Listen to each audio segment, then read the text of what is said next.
H24 news. Telangana రాష్ట్ర ప్రభుత్వం ప్రజాపాలన లక్ష్యంలో భాగంగా దివ్యాంగుల సంక్షేమానికి పెద్దపీట వేస్తున్నామని రాష్ట్ర రవాణా బీసీ సంక్షేమ శాఖ మంత్రి పొన్నం ప్రభాకర్ పేర్కొన్నారు.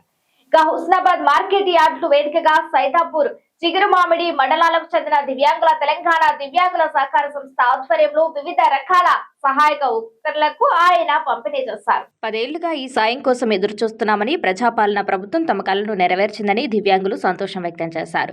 ఈ వాహనాలు తమకు స్వయం ఉపాధి కల్పించడమే కాకుండా ఆత్మవిశ్వాసాన్ని నింపుతాయని మంత్రి పేర్కొన్నారు.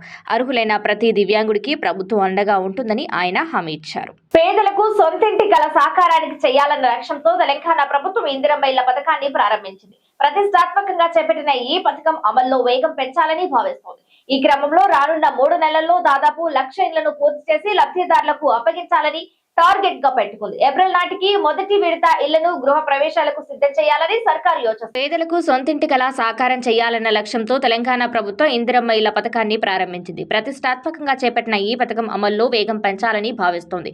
ఈ క్రమంలో రానున్న 3 నెలల్లో దాదాపు 1,00,000 ఇళ్లను పూర్తి చేసి లబ్ధిదారులకు అప్పగించాలని టార్గెట్ గా పెట్టుకుంది. ఏప్రిల్ నాటికి మొదటి విడత ఇళ్లను గృహ ప్రవేశాలకు సిద్ధం చేయాలని సర్కారు యోచిస్తోంది. ఈ నేపథ్యంలో పట్టణ ప్రాంతాల్లో ఉండే పేద ప్రజలకు శుభవార్త చెప్పారు మంత్రి పొంగులేటి శ్రీనివాసరెడ్డి.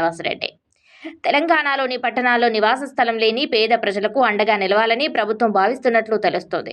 ఈ మేరకు పట్టణ ప్రాంతాల్లో సొంత భూమి లేని అర్హులైన నిరుపేదలకు 72 గజాల చొప్పున ఇంటి స్థలం కేటాయించే ప్రతిష్టాత్మక కార్యక్రమాన్ని త్వరలోనే ప్రారంభిస్తామని మంత్రి పొంగులేటి శ్రీనివాసరెడ్డి కీలక వ్యాఖ్యలు చేశారు. ఇందుకోసం అధికారులు ప్రభుత్వ స్థలాలను గుర్తించి కార్యాచరణ ప్రారంభించే విధంగా కసరత్తు చేస్తున్నట్లు చెప్పారు.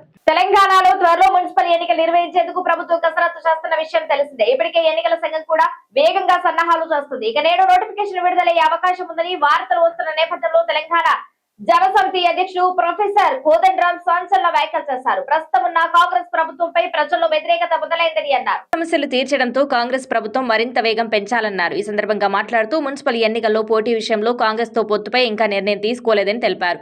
ఈ సందర్భంగా సింగరేణి విషయంపై స్పందించిన కోదండరాం దాన్ని కాపాడుకోవాల్సిన అవసరం ఉందన్నారు. తెలంగాణలో త్వరలో మున్సిపల్ ఎన్నికలు నిర్వహించేందుకు ప్రభుత్వం కసరత్తు చేస్తున్న విషయం తెలిసిందే. ఇప్పటికే ఎన్నికల సంఘం కూడా వేగంగా సన్నాహాలు చేస్తుంది. ఇక నేడు నోటిఫికేషన్ విడుదలయ్యే అవకాశం ఉందని వార్తలు వస్తున్న నేపథ్యంలో తెలంగాణ జనసమితి అధ్యక్షుడు ప్రొఫెసర్ కోదండరాం సంచలన వ్యాఖ్యలు చేశారు. ప్రస్తుతం ఉన్న కాంగ్రెస్ ప్రభుత్వంపై ప్రజల్లో వ్యతిరేకత మొదలైందని అన్నారు. మీడియా సమావేశంలో ప్రొఫెసర్ కోదండరాం చేసిన వ్యాఖ్యలు రాజకీయ వర్గాల్లో చర్చనీయాంశమయ్యాయి. రాష్ట్ర వ్యాప్తంగా క్షేత్రస్థాయిలో తాము ప్రజల నాడిని గమనిస్తున్నామని ప్రొఫెసర్ కోదండరాం తెలిపారు. ప్రస్తుతం కాంగ్రెస్ ప్రభుత్వం ప్రజా సమస్యల పరిష్కారంలో మరింత వేగంగా స్పందించాల్సిన అవసరం ఉందని ఆయన చెప్పారు. కాంగ్రెస్ ప్రభుత్వంపై ప్రజల్లో వ్యతిరేకత మొదలైనట్లు చెప్పారు. ఈ నేపథ్యంలో త్వరలో జరగబోయే మున్సిపల్ ఎన్నికల్లో కాంగ్రెస్ పార్టీతో తెలంగాణ జనసమితి పొత్తుపై కూడా కోదండరాం స్పందించారు.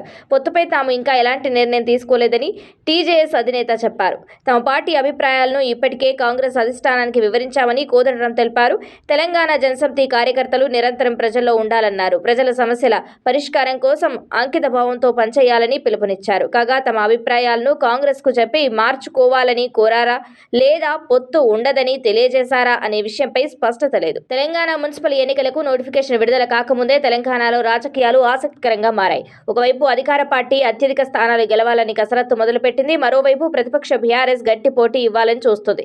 బీజేపీ వ్యూహాత్మకంగా పావులు కదుపుతుంది. ఇక జనసేన కూడా తాము పోటీ చేస్తామని ప్రకటించింది. మరోపక్క కల్వకుంట్ల కవిత నేతృత్వంలోని తెలంగాణ జాగృతి అభ్యర్థులు కూడా బరిలోకి దిగుతారని వార్తలు వస్తున్నాయి. ఒకవేళ కోదండరాం కూడా పొత్తు నుంచి వైదొలిగి సొంతంగా పోటీ చేస్తే ఎన్నికలు మరింత రసవత్తంగా మారనున్నాయి. తెలంగాణ రాజకీయాల్లో సంచలనం సృష్టించిన ఫోన్ ట్యాపింగ్ విచారణ వేగవంతమవుతుంది. ఈ కేసులో కుట్ర కోణాన్ని ఛేదించేందుకు ప్రత్యేక విచారణ బృందం సిట్ తన పరిధిని విస్తృతం చేస్తుంది. తాజాగా భారత రాష్ట్ర సమితి బీఆర్ఎస్ మాజీ ఎంపీ జోగినపల్లి సంతోష్ రావుకు అధికారులు నోటీసులు జారీ చేయడం రాష్ట్ర వ్యాప్తంగా చర్చనీయాంశమైంది. తెలంగాణ రాజకీయాల్లో సంచలనం సృష్టించిన ఫోన్ ట్యాపింగ్ కేసు విచారణ వేగవంతమైంది. ఈ కేసులో కుట్ర కోణాన్ని ఛేదించేందుకు ప్రత్యేక విచారణ బృందం తన పరిధిని విస్తృతం చేస్తుంది. తాజాగా భారత రాష్ట్ర సమితి మాజీ ఎంపీ జోగినపల్లి సంతోష్ రావుకు అధికారులు నోటీసులు జారీ చేయడం రాష్ట్ర వ్యాప్తంగా చర్చనీయాంశమైంది. ఫోన్ ట్యాపింగ్ ద్వారా సేకరించిన సమాచారాన్ని ఎవరెవరికి చేరవేశారు, ఈ మొత్తం వ్యవహారంలో ఎవరి పాత్ర ఎంత అనే అంశంపై పోలీసులు ఆరా తీస్తున్నారు. ఇందులో భాగంగా సంతోష్ రావుకు నోటీసులు అందాయి.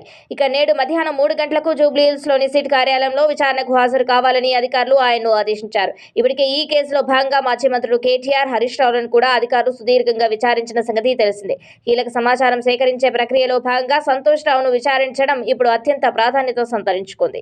హైదరాబాద్ కు చెందిన ప్రముఖ పల్మనాలజిస్ట్ డాక్టర్ ప్రద్యుమ్ వాగ్రేకు ప్రతిష్టాత్మక గవర్నర్ అవార్డెన్స్ ఫర్ ఎక్సలెన్స్ 2025 పురస్కారం లభించింది.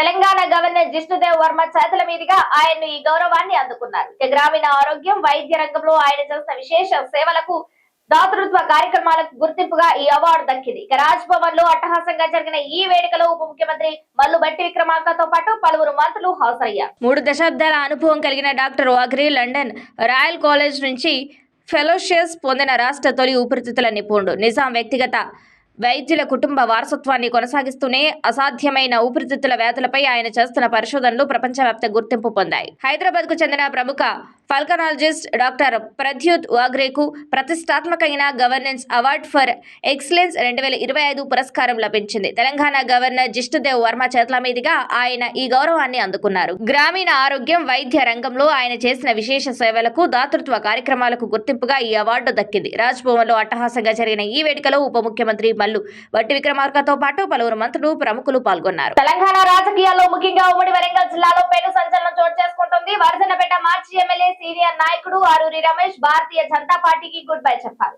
తన రాజీనామా లేఖను పార్టీ అధిష్టానానికి పంపుతూ త్వరలోనే తాను తిరిగి భారత రాష్ట్ర సమితి బీఆర్ఎస్ లో చేరబోతున్నట్లుగా అధికారికంగా ప్రకటించారు. మాజీ మంత్రి ఎర్రబెల్లి దయాకర్రావు, పల్లా రాజేశ్వరరెడ్డి జరిపిన చర్చలు విజయవంతం కావడంతో ఆయన కారెక్కేందుకు మొగ్గు చూపారు. మున్సిపల్ ఎన్నికల వేళ ఈ పరిణామం బీజేపీకి పెద్ద దెబ్బే కాగా, జిల్లాలో బలమైన పట్టున్న నేత తిరిగి రావడం బీఆర్ఎస్ శ్రేణుల్లో కొత్త ఉత్సాహాన్ని నింపింది. ఇక తెలంగాణ రాజకీయాల్లో ముఖ్యంగా ఉమ్మడి వరంగల్ జిల్లాలో పెను సంచలనం చోటు చేసుకుంటుంది. వర్ధన్నపేట మాజీ ఎమ్మెల్యే, సీనియర్ నాయకుడు ఆరూరి రమేష్ భారతీయ జనతా పార్టీకి గుడ్ బై చెప్పారు. తన రాజీనామా లేఖను పార్టీ అధిష్టానానికి పంపుతూ త్వరలోనే తాను తిరిగి భారత రాష్ట్ర సమితిలో చేరబోతున్నట్లుగా అధికారికంగా ప్రకటించారు. ఈ పరిణామం మున్సిపల్ ఎన్నికల వేళ బీజేపీకి పెద్ద ఎదురు దెబ్బగా పరిగణించగా, గులాబీ శ్రేణులో కొత్త ఉత్సాహాన్ని నింపింది. 2026 సంవత్సరానికి కేంద్ర పద్మ పురస్కారాలు ప్రకటించింది. ఏడాది మొత్తం 131 మంది పద్మ అవార్డులకు వరించాయి. ఇక ఇందులో 5 పద్మ విభూషణ్, 13 పద్మభూషణ్, 113 పద్మశ్రీ పురస్కారాలు ఉన్నాయి. తెలుగు రాష్ట్రాల నుంచి పలువురు ప్రముఖులు ఈ జాబితాలో చోటు దక్కించుకున్నారు. ఆంధ్రప్రదేశ్ నుంచి రాజేంద్ర ప్రసాద్, మురళీమోహన్ తో పాటు మరణానంతరం గరిమెళ్ల బాలకృష్ణ ప్రసాద్, వెంపటి కుటుంబ శాస్త్రీలకు పద్మశ్రీ దక్కింది. తెలంగాణ నుంచి చంద్రమౌళి, గడ్డమనుగు, దీపికారెడ్డి, గూడూరు వెంకట్రావు సహా పలువురు ఈ గౌరవాన్ని అందుకున్నారు. పద్మ పురస్కారాల్లో తెలుగు కీర్తి వికసించింది. 113 పద్మశ్రీ అవార్డులలో 11 మంది తెలుగు వారికి అవార్డులు దక్కాయి. కేంద్ర ప్రభుత్వం పద్మ పురస్కారాలు ప్రకటించగా ఇందులో 5గురికి పద్మ విభూషణ్, 13 మందికి పద్మభూషణ్ అవార్డులు ఇచ్చింది. ఇందులో తెలుగు యాక్టర్లు మురళీమోహన్, రాజేంద్ర ప్రసాద్ లకు పద్మశ్రీ అవార్డు దక్కాయి. 5గురికి పద్మ విభూషణ్ అవార్డులు దక్కాయి. ఇందులో మరణానంతరం బాలీవుడ్ యాక్టర్ ధర్మేంద్ర, కేరళకు చెందిన అచ్యుతానందన్ కు పద్మభూషణ్ అవార్డులు దక్కాయి. ఇక ఉత్తరప్రదేశ్ కు చెందిన ఎన్ రాజన్, కేరళకు చెందిన కేటీ థామస్, సాహితీవేత్త పి నారాయణ్ ను పద్మ విభూషణ్ అవార్డులతో సత్కరించింది కేంద్రం. గ్రామాలు, పట్టణాల నుంచి ఉపాధి, విద్య కోసం లక్షల మంది నగరాలకు చేరుకుంటున్నారు. ఇక్కడ శాశ్వత నివాసం ఏర్పాటు చేసుకుని కొంతమంది ఉంటే ఆర్థిక స్తోమత లేని వారు అద్దె ఇళ్లలో ఉంటున్నారు. ఇక నగరాల్లో లక్షల మంది ఇలా ఎన్నో ఏళ్లుగా అద్దె ఇళ్లలో ఉంటూ జీవనం సాగిస్తున్నారు. కేంద్ర ప్రభుత్వం వీరికి ప్రయోజనం చేకూర్చేలా పలు రూల్స్ ను ఇప్పటికే ప్రవేశపెట్టింది. అయితే ఫిబ్రవరి 1న బడ్జెట్ ప్రవేశపెట్టిన క్రమంలో వీరికి సంబంధించిన కేంద్రం పలు కీలక నిర్ణయాలు తీసుకునుందని వార్తలు వినిపిస్తున్నాయి. ట్యాక్స్ మినహాయింపుతో పాటు కొత్తగా ఇల్లు కొనుక్కునే వారికి లబ్ధి చేకూర్చేలా పలు ప్రకటనలు ఉంటాయని తెలుస్తోంది. నేషనల్ రెంటల్ హౌస్ మిషన్ ను కేంద్ర ప్రభుత్వం ప్రవేశపెట్టాలని రియల్ ఎస్టేట్ అత్యున్నత సంస్థ అయిన క్రెయాడ్ ప్రతిపాదించింది. దీన్ని వెంటనే అమలు చేయాలని బలంగా డిమాండ్ చేస్తుంది. దీని ద్వారా హోమ్ లోన్ల వడ్డీలపై పన్ను మినహాయింపులు 2 లక్షల నుంచి 5 లక్షలకు పెంచాలని ప్రతిపాదించింది. ప్రస్తుతం నగరాల్లో వలసదారుల సంఖ్య పెరుగుతోంది. దీంతో ఆ సంఖ్యకు తగ్గట్లు అద్దె ఇల్లు అందుబాటులో లేవు. దీంతో నేషనల్ రెంటల్ హౌస్ మిషన్ ప్రారంభించాలని క్రెయాడ్ డిమాండ్ చేస్తుంది. దీనివల్ల అద్దె ఇళ్లలో ఉంటున్న వారితో పాటు డెవలపర్లకు పన్ను మినహాయింపులు ఇవ్వాలని కోరుతోంది. నగరాల్లో జనాభా రద్దీకి తగ్గట్టు అద్దె ఇళ్లను ఎక్కువగా అందుబాటులోకి తీసుకురావాల్సిన అవసరం ఉంది. డెవలపర్లకు ఆర్థిక ప్రోత్సాహకంతో పాటు అద్దె చెల్లించే వారికి పన్ను ఉపశమనం వంటివి ఇవ్వడం ద్వారా లాభం జరుగుతుంది. ఇక హోమ్ లోన్ల వడ్డీపై పన్ను మినహాయింపులను 5 లక్షలుగా పెంచడం వల్ల కొత్త ఇళ్ల కొనుగోళ్లు పెరుగుతాయని క్రెయార్ సూచించింది. రానున్న బడ్జెట్లో దీని గురించి కీలక నిర్ణయాలు ఉంటాయని మధ్యతరగతి ప్రజలు ఆశిస్తున్నారు. బడ్జెట్లో పలు పన్ను మినహాయింపులు ఉంటాయని తెలుస్తుంది. అందులో భాగంగా హోమ్ లోన్ల వడ్డీపై పన్ను మినహాయింపులపై కూడా రిలీఫ్ ఉండే అవకాశం ఉంది. ఇది ఇవాల్టి బులెటిన్. మరో బులెటిన్ తో మళ్ళీ కలుద్దాం. Stay on TS24 news.